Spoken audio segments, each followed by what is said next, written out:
देखिए, middle east की लड़ाई के चलते दुनिया भर के देशों पर संकट का बादल छाया हुआ है और भारत पर भी छाया हुआ है। अब सवाल है कि भारत सरकार भारत के 150 करोड़ जनता को कैसे इस संकट से बचाएगी? क्या है कि आज वैश्विक तनाव है, दुनिया भर के अर्थव्यवस्था पर दबाव है और इस दबाव के चलते क्या-क्या बदलेगा? महंगाई बढ़ेगी क्योंकि तेल और गैस का रेट बढ़ रहा है। दुनिया भर में अस्थिरता पैदा होगी और हर देश में जो विकास कार्य हैं वो बाधित होंगे, यानी डबल मार पड़ेगी। एक, तेल के रेट बढ़ने से महंगाई बढ़ रही है और जो विकास कार्य चल रहे हैं वो रुकेगी, यानी लॉन्ग टर्म इसका इफेक्ट पड़ने वाला है।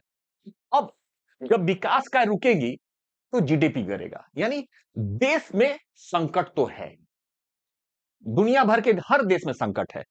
किसी भी देश को बचाती है सत्ता पक्ष, बचाती है और विपक्ष बचाती है, यही दो मिलके बचाते हैं।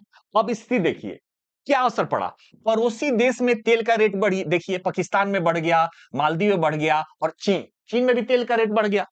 और दुनिया के बड़े देशों में जाइएगा, अमेरिका खुद तेल निकालता है लेकिन यहां भी तेल का रेट बढ़ गया और सब देश में भी तेल का रेट बढ़ गया। भारत में तेल का रेट का स्थिति क्या है आपको पता होगा, अभी के पोजीशन क्या है।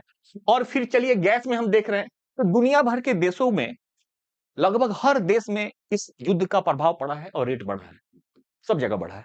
और भारत में भी देखिएगा कि इस डाटा के अकॉर्डिंग 103 रुपए बढ़ा है, अगर घरेलू में देखिएगा तो 60 रुपए बढ़ा है और कमर्शियल में 115 रुपए बढ़ा है। यही स्थिति है, यानी दुनिया के हर देश में संकट है और इससे निकलना है। हर देश पक्ष और विपक्ष मिलकर इसका निचोड़ निकाल रही है कि क्या किया जाए कि इस संकट से निकले। लेकिन भारत में जो स्थिति बन रही है, भारत में पक्ष और विपक्ष में इस विकट परिस्थिति में तीखे वार चल रहे हैं।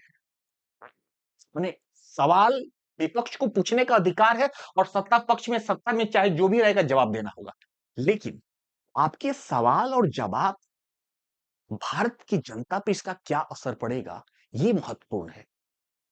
आज अगर सवाल जवाब के बीच लोग, भारत की जनता में ध्रुवीकरण होगी, पैनिक की स्थिति बढ़ेगी और एक संकट वो है और पैनिक के चलते एक और संकट आ जाए, देश का हित तो इसमें होने वाला नहीं है।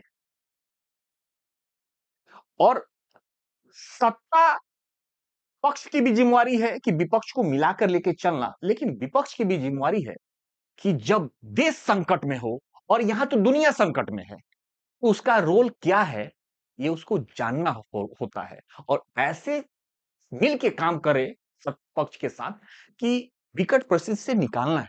क्योंकि आप नेता हैं, सत्ता वाले हैं और विपक्ष वाले हैं और आपकी जिम्मेवारी आपके सवाल और जवाब नहीं है, आपकी जिम्मेवारी है 150 करोड़ जन जो आपको चुनकर नेता बनाती है।